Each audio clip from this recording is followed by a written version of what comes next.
From the NFL sidelines to the front lines of disaster zones, Dr. Thom Mayer has led through some of the most intense crises of our time. In this episode, he shares the pivotal moments that defined the path to the critical lessons on human resilience and collaboration from 9/11 and why he believes that the leader you're looking for is you. Discover how trust and connection can absolutely transform leadership and learn the health and mindset practices he recommends to everyone. Stay tuned for an inspiring conversation that will challenge your perceptions of leadership and personal growth. Welcome to the show, Dr. Thom Mayer. Boy, we know each other from a long time ago, like we talked about a little earlier, but I'm going to jump right into what an extraordinary career you had, spanning emergency medicine, sports medicine, and leadership in high stakes environments. And like I told you earlier, my connection with you is with my former head athletic trainer, Kevin O'Neill, who spoke volumes of cool stuff about you back then. Thank you for being on the show, Thom. Oh, it's an honor, guys. First of all, and most importantly, thank you. It's an honor to be on and appreciate the chance to reconnect. My wife asked me this morning, what's on your schedule? And I said, well, I've got a conversation with the Lord. So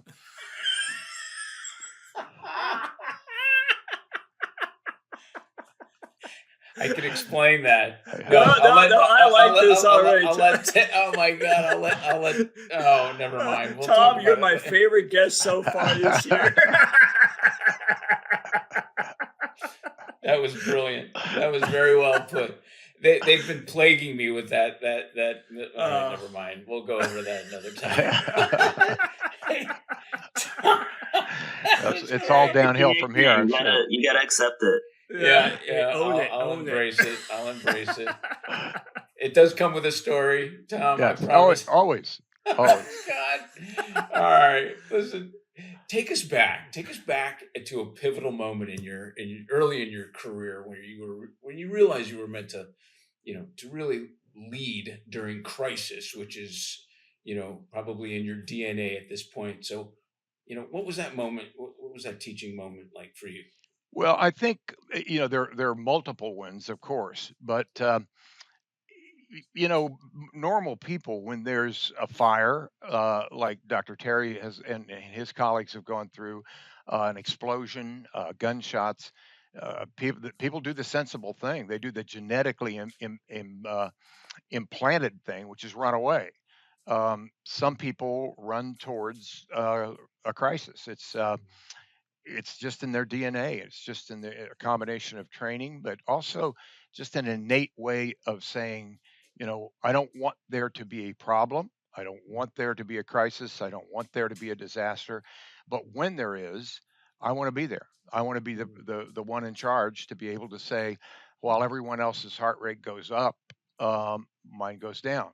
And so do my colleagues. The book we'll talk about, I'm sure, but talks about lessons from many things. But 9/11 was certainly an emblematic moment. You get a call to be asked to do something, and I think I always get, how did you end up at the Pentagon? And the answer is, I think all of us in the healing profession are guests. We're invited to help take care of people. And I was invited to go to the Pentagon and become the command physician by another physician. So they wanted somebody that could oversee all the assets and to make sure that the quote scene was safe. We went through that on the Potomac River last night in terms of the search and rescue operation. But it's a skill, but it's also something that people have kind of inside them, waiting to be uncovered when the crisis occurs. And as you know, we're all always in crisis now, no matter what we do in life and no matter what role we might have, whether in the healing professions or raising a child or educating ourselves and our teams in which we work. So it's just continued, and I would say I've continued to learn from it. That's for sure. Growing up, do you remember a moment that you said, hey, I think this is something that turns me on and that you want to do it as a profession? Yeah, I would say, and it seems a little strange, but that happened for me very young. And people say, you wanted to be a doctor when you're very young? And my answer is no, I didn't want to be a doctor. I was a linebacker. And, when you're the when you're the middle linebacker, you're it. Yeah, You you you because you like to hurt people, not fix people. yeah, I mean, job description, blow stuff up, Yeah, there you blow go. up whatever the offense has got in mind and disrupt. To me, a doctor, I'll tell that story if you want, but a doctor was somebody who sewed my lacerations up, and I had a bunch of those, or put his finger someplace I didn't want it and said, turn your head and cough. It's like, yeah, I want to do that all day. That sounds like a lot of fun, you know. So it really came from football. It came from that sense of, hey, I want to be in charge. I want to be the guy making the calls. I want to be the guy blowing stuff up and disrupting plays. So a kind of a strange pathway to that. That is great. Oh my gosh. So what have you learned along the way, being in that leadership position to want to be in charge of minimizing all crisis? What are the things that Well, I would say the not to plug a book, but as you know, the title of my last book yeah. is Leadership is Worthless, but Leading is Priceless. And the reason I Mm, say that is leadership is a noun. It's just something you say, and anybody can say anything, and a lot of people do. Uh, mm, but leading is priceless because it's what you do all day, every day. And that's just not the people with the titles, not the C suite, it's the people who do the work, the we suite. So everyone is a leader. Too many people in too many organizations are what I call the boss. The boss is someone who thinks that it's his job to be the most important person in the room. And the leader is a person who understands that it's her job to make sure that everybody else in the room feels that they're the most important person mm. in the room. That's So the fantastic. answers are not above us, they're within and among us. Mm, So, I think don't aspire to be a leader. You already are, no matter what you do, whether it's somebody who answers the phones in your offices, a secretary, a single mom. They're just as much a leader as the CEO of an organization, the CEO of a healthcare system, a banker. So helping people understand and embrace that and move from the wistful, worthless word someday I'll be a leader, to the actionable, valuable word today. Today I am a leader. The question is, how will I lead? mm. It's funny you bring up uh, when I was in with the Marlins during their first World Series. It just seemed like everybody was excited, and there were so many leaders and big time players and everything. But then when the Dolphins went 1 win, 16 losses, that's where you really saw who had leadership qualities, like the Jason Taylors and stuff like that. Oh, And it was 100%. that's so I often say, if you want to know who the real leaders are, look to a losing team and see who starts You every know, game 100%.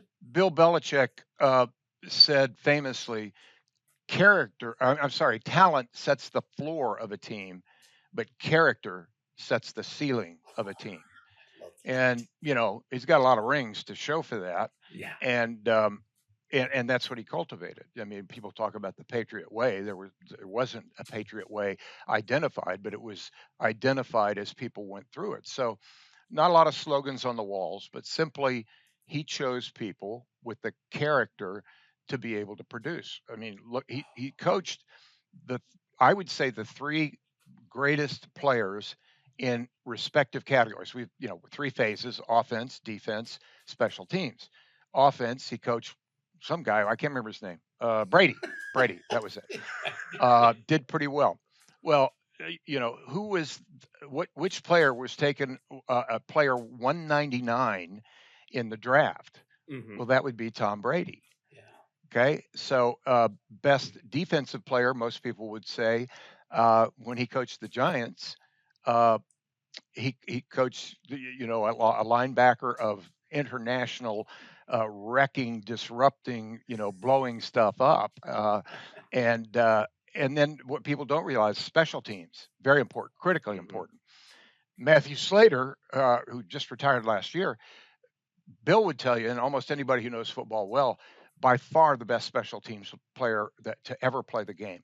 And so that's pretty good credentials.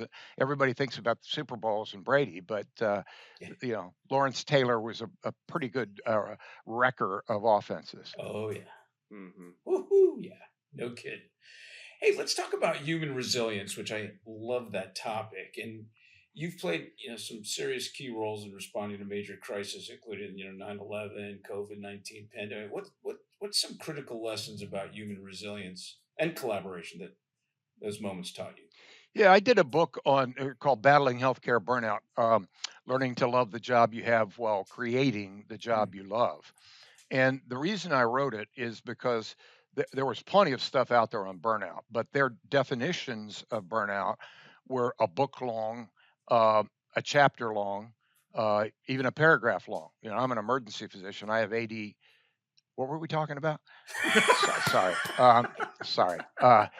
So I gotta first of all, I think definitions should drive solutions so that by defining something, I'm telling you how you can fix it. Because otherwise, that's not going to help me. And to me, it was very simple. Burnout is just a ratio of job stressors divided by resilience, but I prefer to call that adaptive capacity, and I'll say why in a minute. So if I want to lower burnout among healthcare providers, bankers, lawyers, any profession, how do I do it? Well, our fourth grade kids, in my case, grandkids, would tell you, well, you make sure that the numerator is high, so you low, meaning lower the job stressors, or you increase the resilience or adaptive capacity. So resilience, the problem I have with that word, not the concept, is if I say emergency physicians, 63% of which have burnout.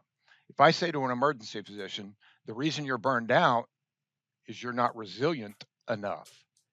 They're, what we say, what we hear, you guys know this in your professions, widely different many times because what I said was, resilience is the issue. And what they think when I say that is, I'm the problem. Are you kidding me? I'm the problem. So I use the term adaptive capacity more. Um, and the reason goes back to a football story. Almost everything does for me. When I was in college, my freshman year, I started at middle linebacker, which was very unusual because we played a 4-3, essentially what we now call a Tampa 2 defense, one middle linebacker in the middle. And so you're calling the signals. And, freshmen, they'd never had a freshman do that before. Before the first game, the defensive coordinator, you could tell he was nervous. I've never done this. He had recommended to the head coach, let's put Mayer in there. And so before the game, we're doing the walkthrough, and he all of a sudden he stops for the whole team. He says, "Mayor, my linebackers are agile, mobile, and hostile. What do you think of that?" I said, "Oh, coach, that's me. I'm agile, I'm mobile, I'm hostile. But I'm the Mike. I'm the middle linebacker. I got to read and react. I got to have my head on a swivel. I got to adapt all game long." And he thought for a second and he turned to the team and said, "My linebackers are agile, mobile, hostile, and adaptile." And and he used that. And so that I think when I hear resilience, I hear adaptile. Be ready to adapt to the situation. And I think that can be grown and developed.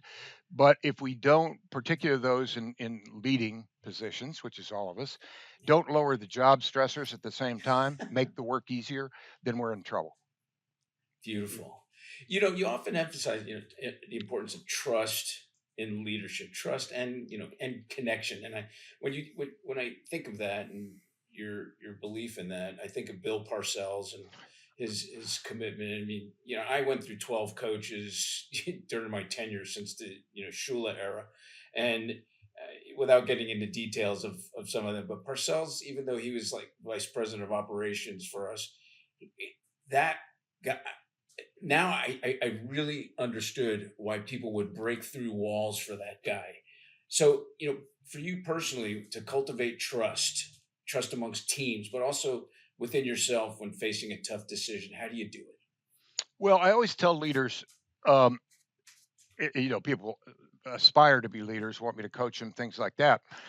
But I always say, look, you only have to do three things. You have to think about leading versus leadership in a radically different way. You have to act on that within a week, because if people hear your podcast, if they don't, they may be entertained, but if they don't do something differently within a week, they're not going to do it. Not because they're bad folks, but because that's human nature. I was a theology major, if you can imagine that. Theology, middle linebacker. That, yeah, of course, that makes perfect sense. How did that? No, But you send them to meet God. Yeah, exactly. Well, in my case, a conversation with the Lord, but there we go. Got to so. I But the figured you third, hit them so hard that they see God. yeah, exactly, exactly. We call that decleating, decleating. So, but the third is to innovate, because the way we're working isn't working. That's why people listen to your podcast, to think new ideas, new ways of doing things. But innovation doesn't occur, no offense to Elon Musk and Bezos and all those guys, doesn't occur at the speed of intelligence, genius, or creativity. It occurs at the speed of trust. Because if people don't trust you, Yeah. they won't step outside the lines. And how many times does a boss say, I want you to think outside the box? Old New Yorker cartoon, you probably remember it. Guy's looking at his cat and says, never, ever think outside the box. But when the boss says that, what they don't mean it. They don't mean think outside the box. What they really mean is think inside my box. Think the way, guess what I'm thinking. And that's no way to run an organization. It's no way to live. So that without trust, we can't innovate. We can't step outside of the way we're working, which isn't working, or we wouldn't be burned out. We wouldn't need resilience. So I don't think you can. A full chapter in the book is innovation at the speed of trust, and the ability to generate, foster, and create teams in which trust is a fundamental asset of the team. Because as you guys know, how long does it take to develop trust? Days, weeks, months, years. How long does it take to destroy it? 1 second. Yeah. 1 second. And that's when the words and the music don't match. The boss, not the leader, says one thing and does quite another. Let's talk pasta, oats, grains, and more. I'm gluten-free, and this one item I can have without any consequences. Since we always talk about fueling our bodies the right way, that's where Guardian Grains comes in. No kidding. Their products are a massive shift towards healthy eating. Guardian Grains is all about healthy, sustainable grains that not only taste great, but are great for you and the planet. Whether it's breakfast, lunch, dinner, Guardian Grains has you covered with all kinds of nutrition that keep you going strong. Perfect for long days of just living life. Plus, knowing it's sustainably grown, that's a win-win. Sincere appreciation goes to the Guardian Grains for sponsorship of this episode and for making it easy to stay healthy while supporting sustainable farming. Click the link below the description to buy some of your own. You'll taste the difference. Yeah. Oh my gosh, yeah. So let's talk about, our audience probably loves everything you're saying at this point. They obviously need to embrace certain belief systems and, knowledge base and experiences that you've had. And as the medical director for the NFL Players Association, you get to work with all sorts of elite athletes with different mindsets and everything. What health or mindset practice from the NFL world do you believe the average person can adopt to, like, right now, today, tomorrow, at work, at home, with their physical and mental well-being? Well, the first is what I said before. Don't aspire to be a leader. You already are a leader. Question is, how will you lead? What will guide you? How will you say what you do? Are you trustworthy? But the second is, Vince Lombardi once said something very, very interesting, which is, I may not always like my players, but I must always love them. Yeah. Mike Krzyzewski, Coach K, told me the same thing in different ways, and that is, you can't coach someone, you can't help someone if you don't know them. And so each year he has to learn more and more and more. I mean, some of them he already knows, but a lot of them, as you know, in this one and done era, come in and they're there for a year and off to the pros. So that ability to get to know people, not just their titles, that means nothing. That just tells you where do you occupy a space on an org chart. Which, to me, I always say, don't show me the org chart. Let me watch you working for about 15 minutes, and I'll tell you what the org chart is. And I'll tell you, they say, here's our mission, vision, and values and our culture. And I'll say, now watch, I'll tell you what the culture is. I'll tell you what it's really like in the trenches. So, it's not the words on the walls that matter, it's the happenings in the halls. So as you coach yourself and others, your kids, as you are coached by your kids, by the team, that's a fundamental understanding of these are people, and unless you understand those people, there's no such thing as coaching in the abstract. Mm. Yeah. Hey, Tom, I want to go back to something that you brushed upon. You wrote a book about it, but I want to go a little deeper, and that's the word burnout, because I think it's become a buzzword across the industry, and like you alluded to, it's kind of used incorrectly, or it's been watered down a little bit.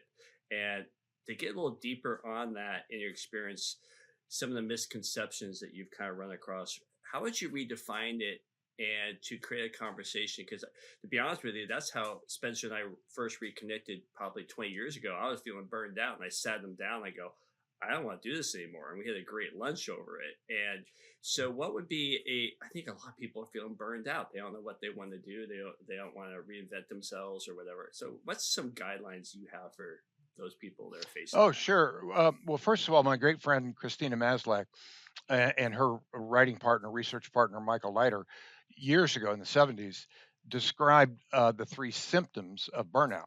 And those, as you know, are emotional exhaustion, cynicism, and a loss of meaning at work. And and I agree, but we, and you and your job and me and mine, we don't treat symptoms. We treat diseases. We treat the underlying cause.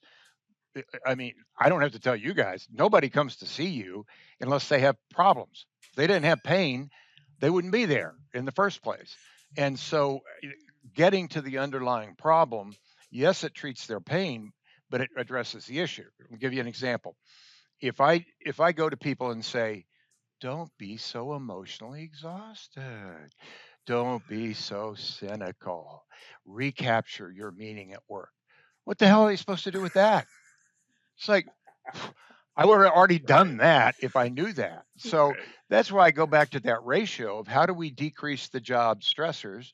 How do we increase the resilience, adaptive capacity in a way that makes the job enjoyable? Because what we're trying to do is, if you make people's lives easier, this is fundamentally what I would call change leadership, not change management, because management is keeping the current system operating.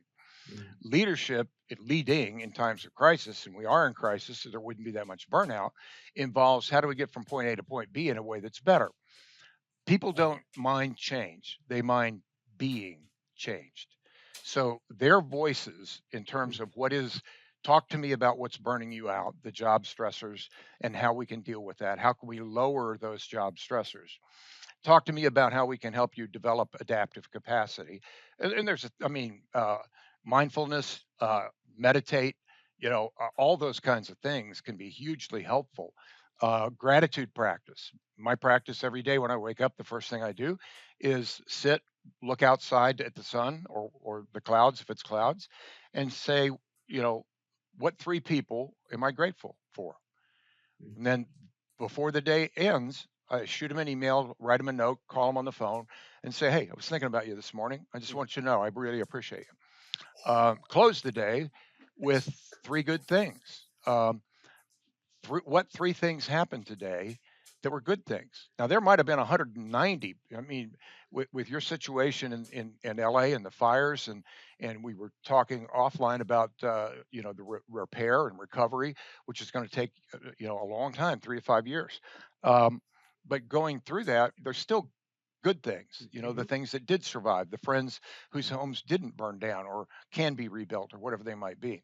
If you take Three Good Things as a practice and compare it to Zoloft for depression, randomized clinical trial.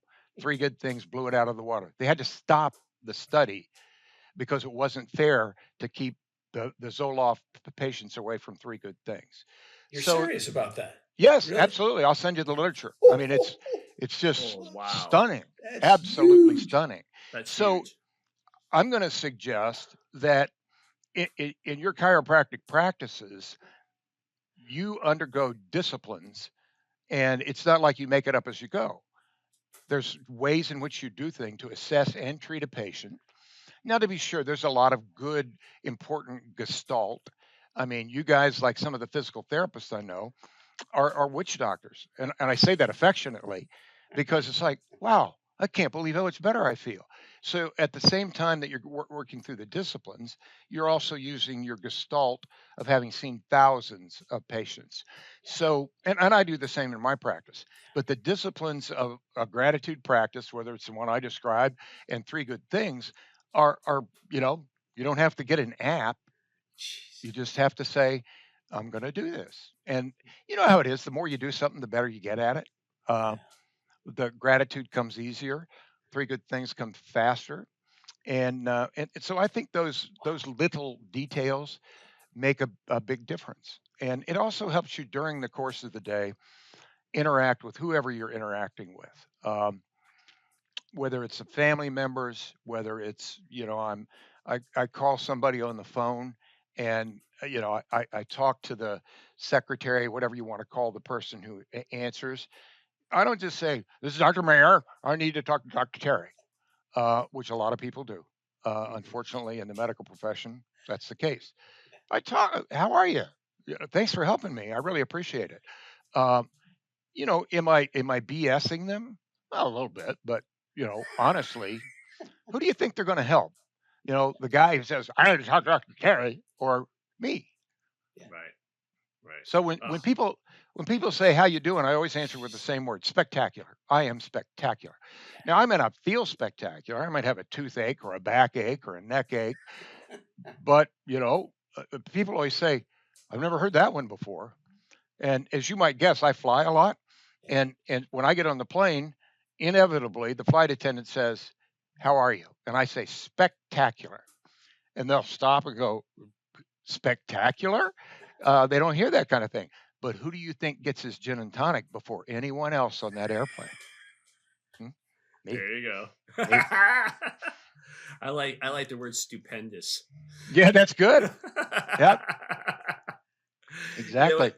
I don't know about you, Lord Baron, but I want to like write all these. No wonder you've written so many books. I have all these one-liners. I just want to keep Yeah. writing down, That's what I. yeah, and then you told me, well, an app won't work. I could create an app with all your one-liners that would make everybody Yeah. happy. So, Yeah. Oh, that's good. Feel free. That'd be fun.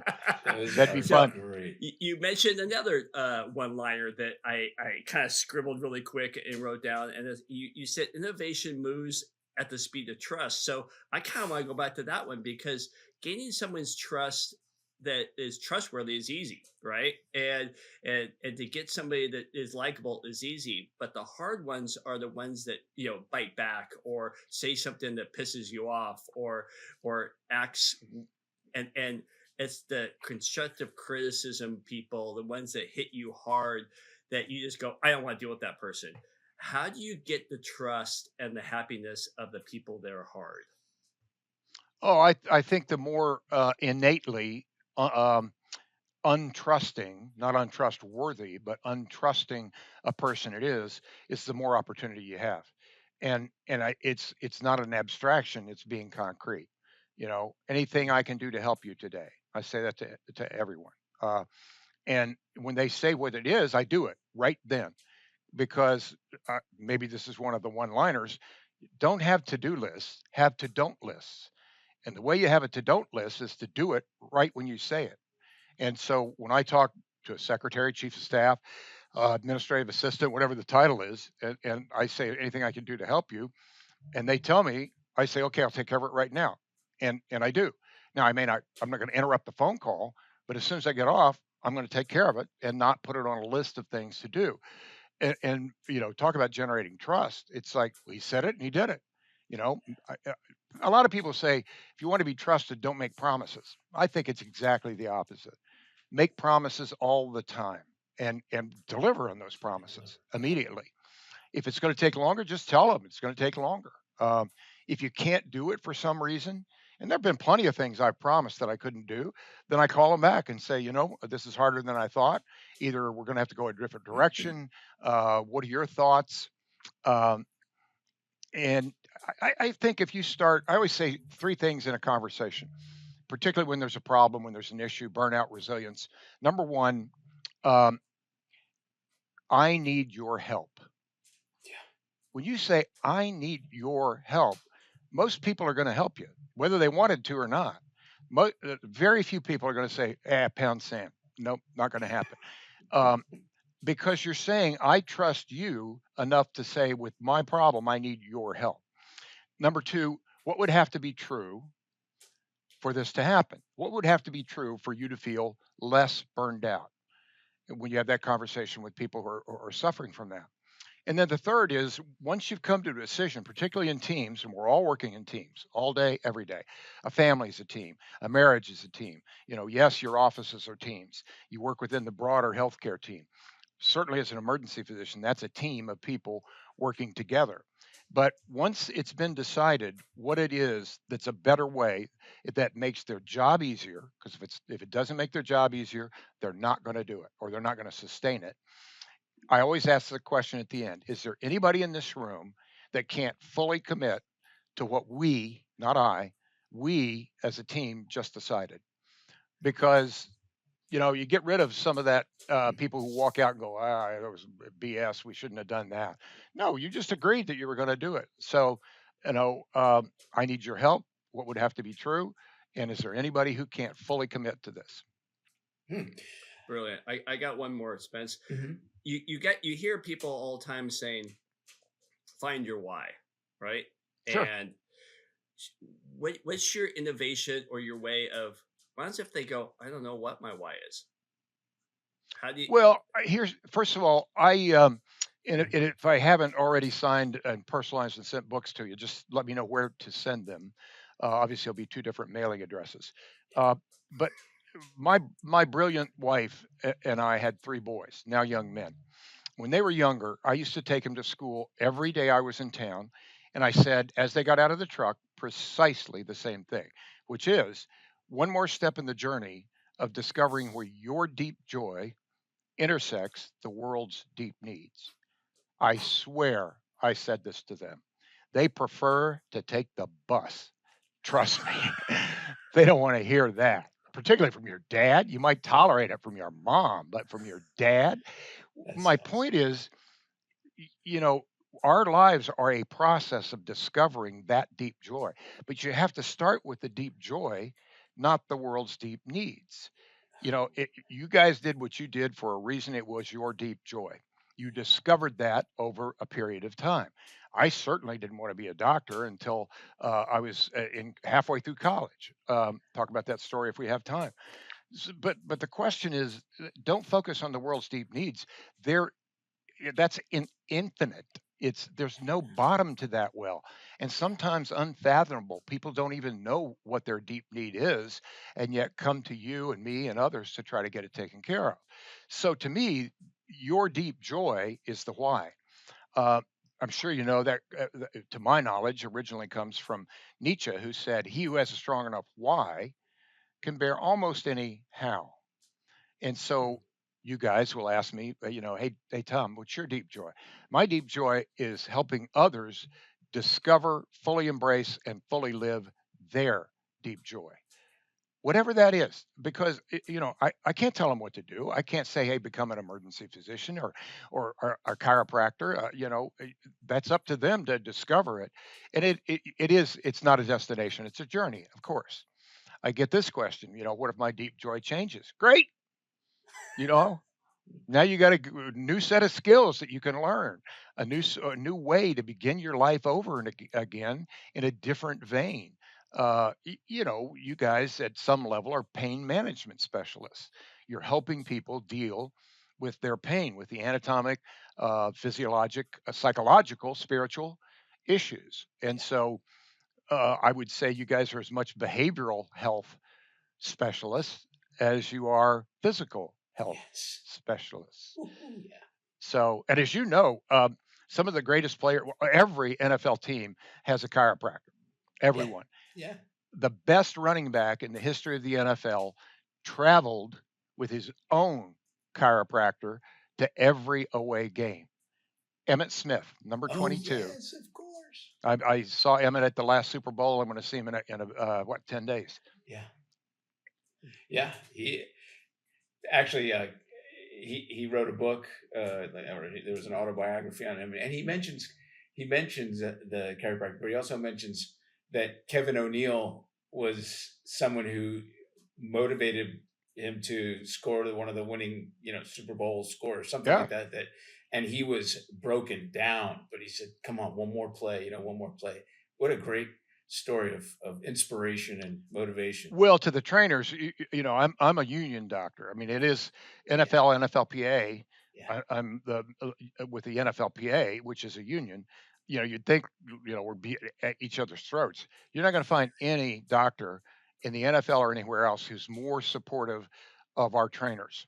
Yeah. And if you talk to the great orthopedic surgeons of our time, Jim Anderson, Neil Elatrace, John Uribe in Florida, Yeah. they'll tell you, the not just the physical therapists, but the trainers who help these guys recover from the surgeries I do are equally important and perhaps even more important. Because if you think about it, these guys have spent their whole life getting to a place that everyone except their parents in some cases and coaches told them you're never going to make it. You're a great Pee Wee player, but wait till you get to junior high. Yeah, you're pretty good, but there's 5 junior highs that feed into this high school, and on and on and on. And they've always lived on the right end, the excellence end of the bell-shaped curve. Suddenly, ACL tear, Achilles tear, high ankle sprain, concussion, and that dream is interrupted. And sometimes it's a permanent interruption, but who's going to get them back? Yeah, all the guys I mentioned, superb at the surgery that they do, but it's showing up every day for physical therapy, showing up with the trainer, the encouragement. I mean, they're as much psychotherapists as anyone on the planet. No offense to psychotherapists. Hey, Thom, I want to go back to the trust thing because, I've always been fascinated by there's two groups of people. There's the ones that, you meet them and they trust, but you got to pick away at that trust before they don't trust you. And then there's the ones that reserve trust and you got to earn their trust. I've noticed over the years, you might call the ones that give you that trust right away. It might be gullible, but they learn painfully, but they learn. I often refer to it as a emotional bank account. I agree. Right? Love that term. Love it. Yeah. And so why do you think people trust you? Because I deliver. I mean, I have one of my residents not too long ago said, I was working clinically, and the resident said, "Well, Dr. Mayer, you can be a little bit imperious." And I said, "What?"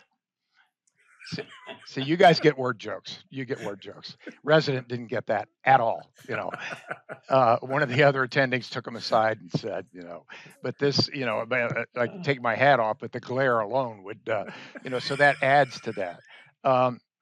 But I think it's promises made, promises kept, and the if someone says, well, I'm gonna be trustworthy by not making very many promises, doesn't work that way. Just doesn't work that way. And the more promises you make and the more you deliver. I got a call yesterday from a former player, very prominent person, who's traveling. Shocker, that's his business now, and his son is in the emergency department. And hey, Doc, what do I do? I said, well, which emergency department? And he told me, and I said, I'll call right now. I'll call you right back in a few minutes. I didn't say I'll call someday. I mean, it's an emergency department. Come on. And do those people in that emergency department know me? No, the doctor on the phone didn't answer the phone. I got to get through the secretary and the nurse. Now, do you think, Dr. Mayer, I need to talk to your doctor? That's not going to work. No. So I got to invest some time. I'm not spending time. I'm investing time in developing trust for them to take the call. And the doc was great. Couldn't have been nicer. Are you kidding? This is, he said, or she, I'm sorry, said, are you the Dr. Thom Mayer? And I said, well, I don't know. Is there a wanted poster in Georgia for me or what? I mean, let's think about that before I answer that one for you. But literally, I'm telling you, maybe 12 minutes it took me to call the guy back and say, hey, it's fine. Here's what they're doing. That's what I do. If that was a member of my family, that's exactly what I do. And so, people say, I don't have time for that, is perhaps the most idiotic statement I've ever heard, because it's not a waste of time. It's an investment of time in trust. And not just the big things. That was a pretty big thing for that player, and more importantly for his wife, as you might guess, who I also called on the phone and said, because I said, hey, you want me to call your wife? No, that's okay. I said, give me her number. I'm going to call her. I'm not asking you. I'm going to call her. And of course, the mom is even more concerned than the dad. So, and then they're going through the guilt of they're not there because they're not in the town that the son was in that emergency department. So big things come from little things. I just think life, as I say in the book, is a lot simpler than we think it is. I'm going to interrupt for a second before Spencer can say anything. I'm going to pat him on the back a little bit.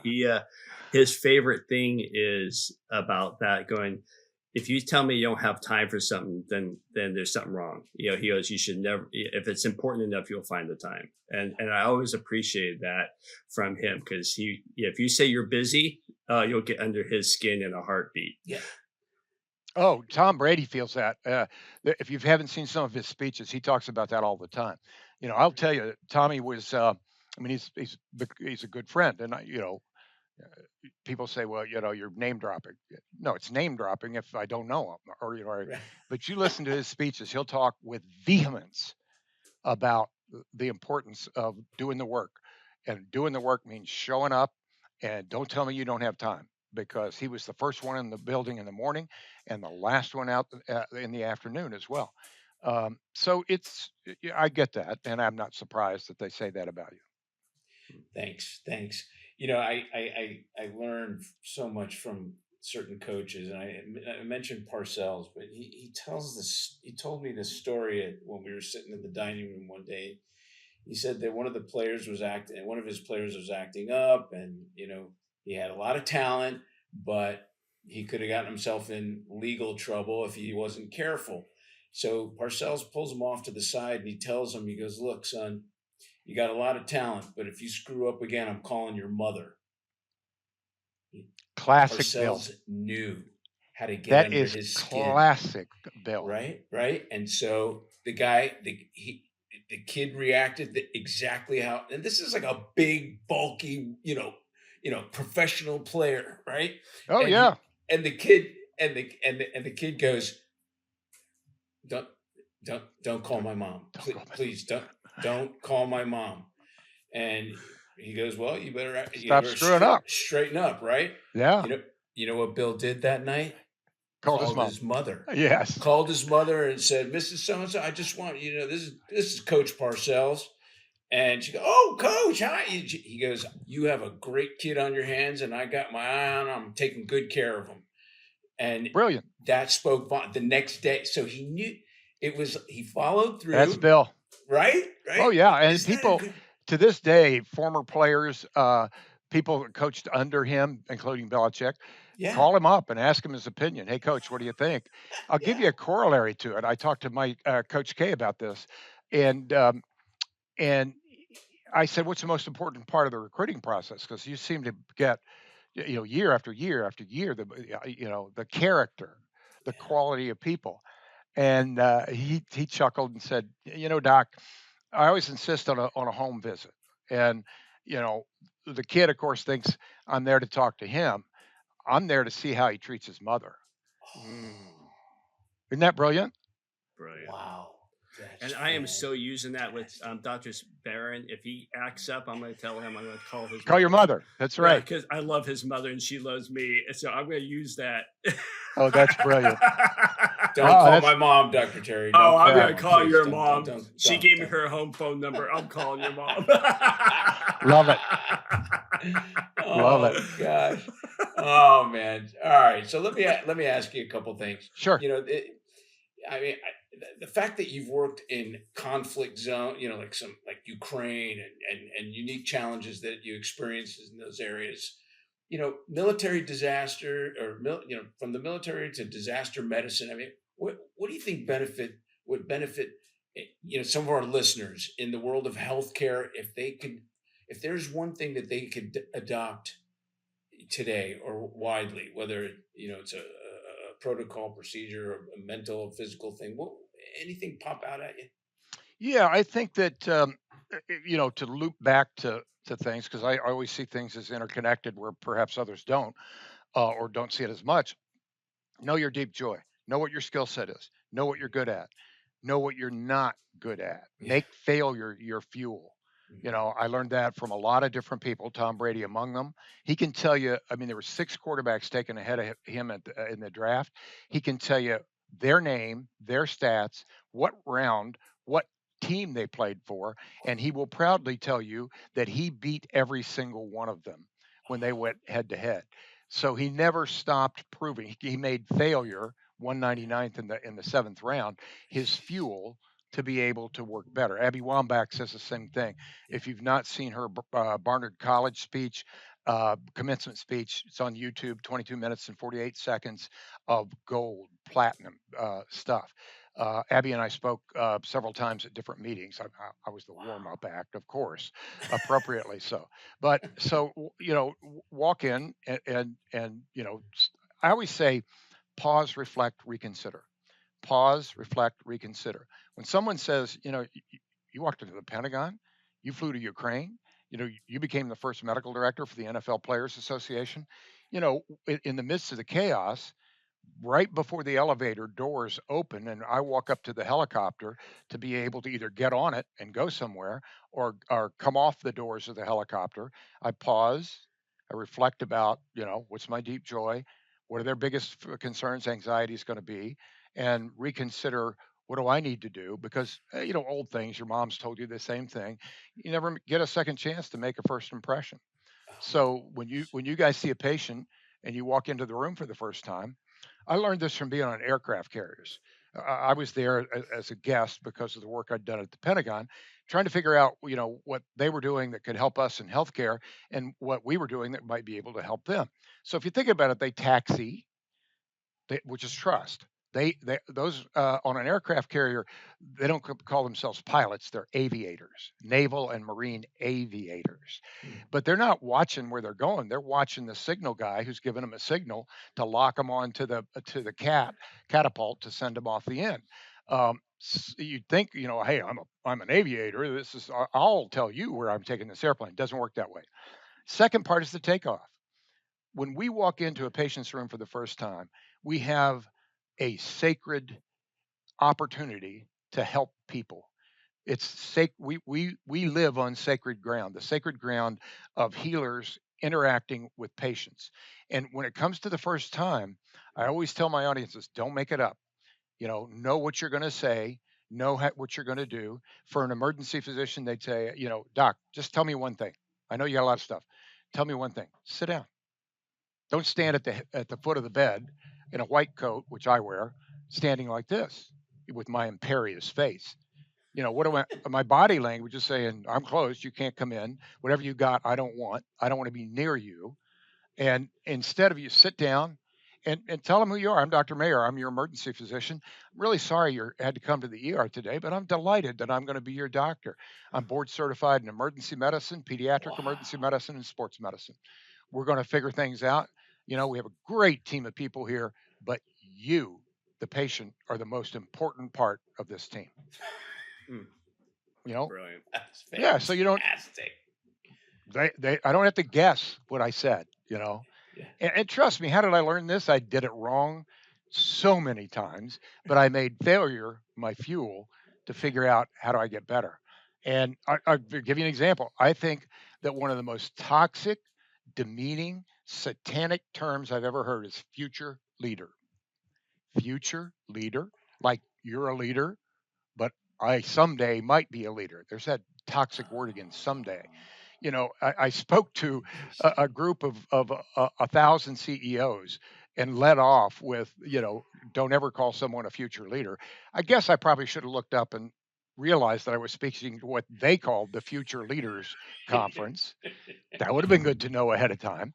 But I can't tell you how many people reached out to me and said I'd never occurred to me.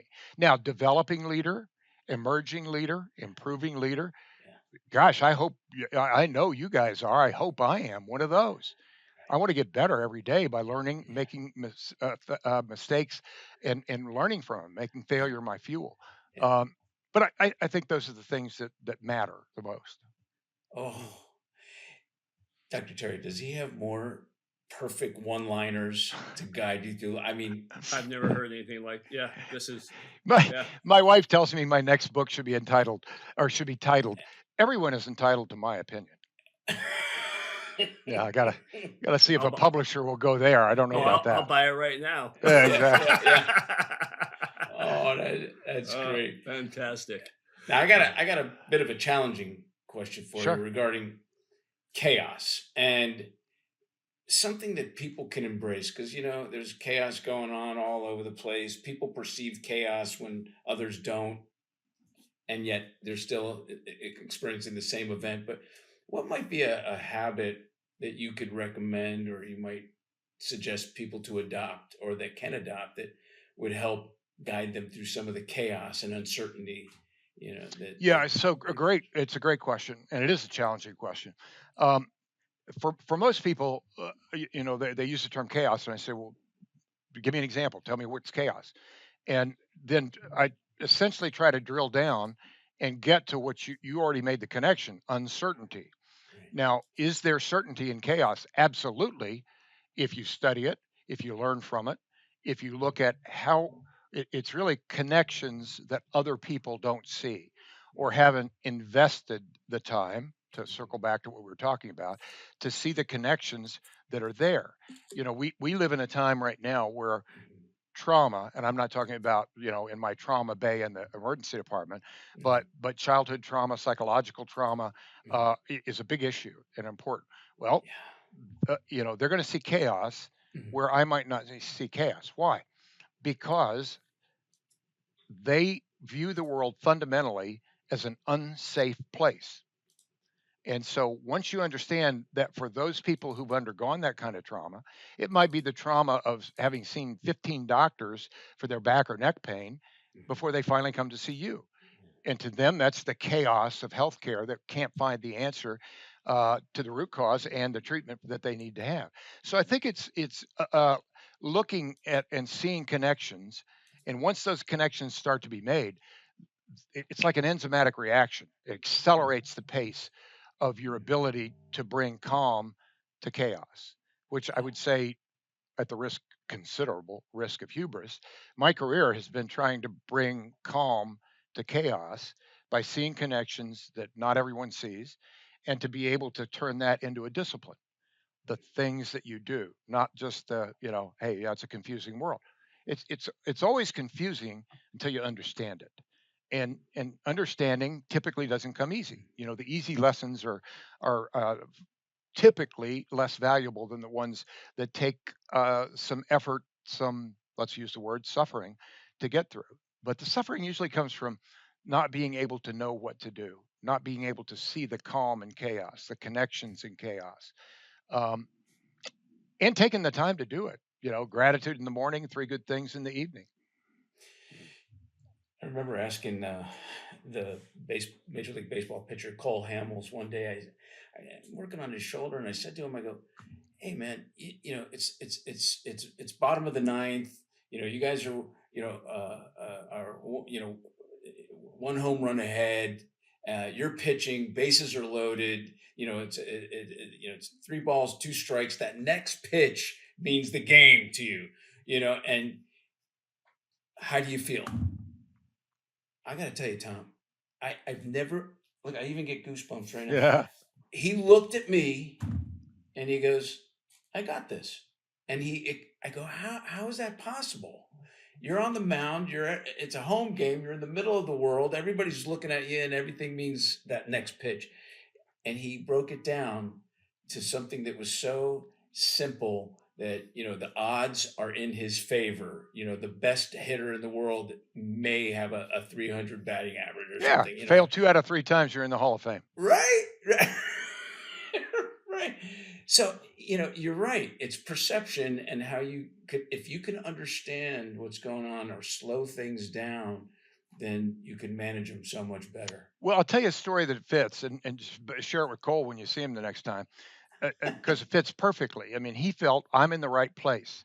Yeah. I spent my whole life, my whole career to get to this place. People say perfect game. Yeah, that's fine. That's not going to happen very often. But 2 outs, bottom of the ninth, bases loaded. That's what a real pitcher strives for. So we're in Ukraine, and it was voluntary. I wasn't drafted to go to Ukraine. All of our team, a great team of people, volunteered to go to Ukraine. And 2/3 of the way through the deployment, one morning, we were a mobile emergency response team. So every morning we got up early, saddled up, and then went wherever the patients were. And we weren't in a hospital or a clinic. We went wherever they were being housed. And one morning, just getting ready to go downstairs, and 3 Su-27 flanker aircraft. I'm just going to pull this up so you can see it. Ukrainian aircraft, just like that. That's a flanker. Went by my window. I was on the second floor. It blew the windows out of the dorm, and quickly followed by 4 Russian rockets who hit about 3.5 blocks from us. And as I ran downstairs, it was just me because the team was still in the cafeteria and was running towards the site, this smoke boiling off the horizon. I quickly took a picture. Fast forward, we got back, and Pam Brown with CNN wanted to interview me. I said, fine. And for some reason, she put up that picture and she told the story. And I said, I was running. And she said, what were you thinking when you were running towards smoke off the horizon to try to help? And I said, before I could think, I thought, I'm in the right place. And the question I always have for my audiences, because as you know, I do a lot of public speaking, is, are you in the right place? And I think Cole would tell you, I was in the right place. Yeah. It wasn't pressure. It was a privilege to be in Ukraine. It wasn't pressure for Cole. It was a privilege to be the guy on the mound. Love this stuff. This is great, right? Yeah. How fantastic. Oh, okay. Well, we're going to switch gears, and we're going into some of our favorite parts of the end of our program. It's called the rapid fire questions, which is right up your alley. Anything that has to do with immediacy is perfect for you. Hey, I'm right, wrong, but never in doubt. There's another one, Dr. Terry, that we can use, right? Yeah, right. My list is like this long. Yeah, now, right? So we got 5 questions. Sure. We always say to answer them briefly, but we always get hung up on some cool, answer that you might provide. But all right, if you're ready for question number 1, I'm going to fire away. You ready, Tom? Fire away. All right. If you could swap careers for one day with any NFL player, past or present, who would it be and why? Dick Butkus, because he was my idol when I was growing up. And I actually went to the Bears training camp before I went to medical school, and they disabused me of that notion very quickly. They said, you don't have the size, speed, strength, something else. Oh, talent. They said I had no talent. So Dick Butkus. That's great, Tom. Question number 2. What's one book or movie that has probably profoundly shaped how you approach leadership or crisis management, for that matter? I would say movie Oppenheimer, definitely. Wow. Because if you think about it, he didn't invent the atomic bomb. He didn't come up with the formulas that unleashed that, but he coordinated the team of people, a team of massive egos and complexity. And I think Chris Nolan captures that well. Book, I would say people ask me, "Hey Doc, what book should I read?" And they're always surprised I don't say some business book or read one of mine or all those things. Harry, the David McCullough, who was a friend before he passed away, biography of Truman is unsurpassed. And if you like Audible, he actually read and it's about 14 hours. The book for Audible before he passed away. It's lyrical, and I think Truman is still an underrated president. Wow. I love it. Very inspiring. Okay. Thanks. Good one. Question number 3. You've worked under intense pressure. That's intense pressure is probably your middle name. And what's the quirkiest or most surprising thing that you do to unwind after a long day? Oh, I'll tell you the quirkiest thing I ever said in just a second, but beer and popcorn. I find that massively therapeutic. Works out really Popcorn. That's well. fantastic. Now, here's the quirkiest thing I ever said. There was a shooting at the CIA a number of years ago. Um, a guy, Pakistani guy, right outside the CIA, and I drove past his car 28 minutes before he got out of that car and started opening fire. I just happened to be going down to Reagan Airport. And at any rate, my radio went off and all that stuff. I go back to the emergency department. He lets me use his name. Nick Starr, CIA employee, was shot in his car, and his left arm was almost completely severed. And he was flown in by the police helicopter unit, of which I was the chairman of the department at the time and the medical director for the police helicopter unit. He got 28 units of blood of O negative in our emergency department before he even got to the operating room. And that's a massive, massive amount.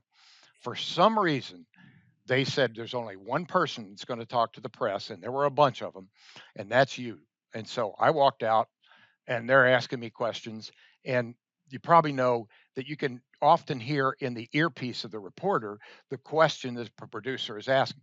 So there's a big thing, donate blood, all that kind of stuff. I said, yeah, he got 28 units of O negative. And I heard the producer say in her ear, ask him what blood type Mr. Starr was. I have no clue. But here's what came out of my mouth. Well, we got 28 units of O negative. I don't know what blood type he was before, but he's O negative now.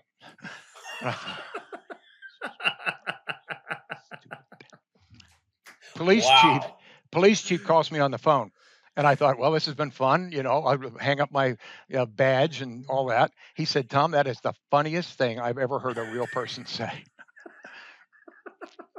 That's brilliant.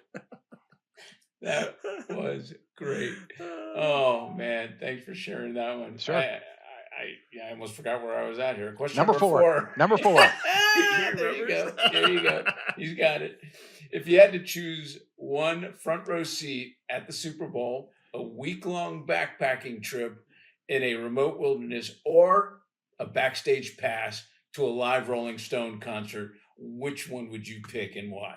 Oh, the backpacking trip, definitely. No way, really. Because I've done the other two. So of course you have.